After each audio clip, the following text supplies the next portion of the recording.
Eby'omuyindi Juan Lal yategebwa ababbi ne bamubbako obukadde 5 n'essimu bwe yali ava ku mulimu bitini by'Kololo ne bamubbira ku Mawanda Road nga kamera za poliisi zibakwata biwanvuye. Kati ab'enganda ze baagala okufuna obwenkanya saako n'okubawo obukuumi nga bagamba nti abbi basoose okubatigomya buli bwe batambula.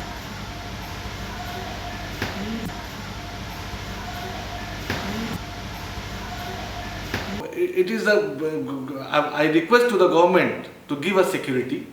That should be our first priority as being an outsider. Byogeddwa Amitesh Kumar omu ku b'enganda za Juan Lal ng'ono tumusanze mu maka gaabwe ku Mawanda Road. Juan Lal gwe babba tasobola kwogera kuba bamukuba nnyo mu bulago. Kumar ategeezezza nti amawulire ga muganda we gaamusanga ku mulimu ne bamukubira essimu nga muganda we ababodaboda be bamubbye nti ali ku poliisi ku Mawanda Road era wano yadduka zamba okutuuka n'amusanga ng'ataawa. I received a call from an unknown person from an unknown number that your brother Juan Lal is in Mawanda Road police station and he needed your help. Somebody has beaten him. I was in the bank that time and I rushed from there and I reached to Mawanda Road police station where I met my brother and I get to know that some Boda man beaten him very they wanted to kill him, you can say. Lamenti Juan okumukuba yali ava ku ofiisi gy'akolera ng'addayo waka yewuunyiza eky'abantu okwogera muganda we nti lwaki yali atambula ne ssente ezo n'alungamya nti ye accountant nga yali agenda kuwuliriza ssente eri abakozi mu faamu yaabwe eri mu disitulikiti y'e Nnoya. Being an accountant and the farm is in upcountry, so a job of an accountant right now the banking hours are also very less.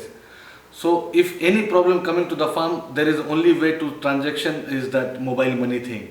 So that's why being an accountant, his responsibility is to keep some money so that in case of any emergency, particularly in that upcountry in the farm area, he can send the mobile money.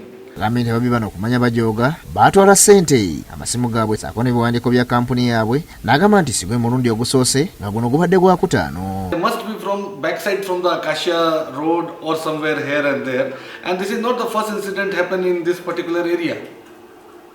Even yesterday, I saw on a social media platform that they have looted one Indian with having a bag in 6th Street near Naidiply. This is what happened 10 days before to this place, Dr. Suthar Clinic. There, this is the same incident happened. Ebazisa gavumenti n'abakuumaddembe olwa kamera enkesi ezaateekebwa ku nguudo zagambye nti ze ziyambye okulaba ababbi bano. And I really thank to the police and particularly the government that who has inbuilt cameras everywhere in whole Uganda now.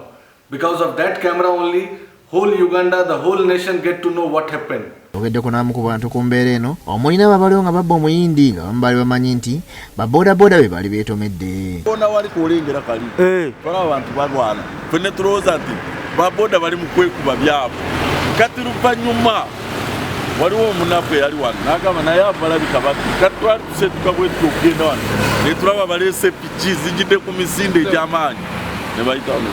Olunaku olw'eggulo omwogezi wa poliisi mu ggwanga Fred Enanga yategeezezza nti baliko bwe batuuse mu kuyigga ababbi bano. Obutambi bwe twafunye bwatulaze akabondo kumpi k'abantu 12 ku 14 we Mawanda Road piki ze babadde bakozesa. David Tamale yakusakedde eggulu n'okulabukira TV.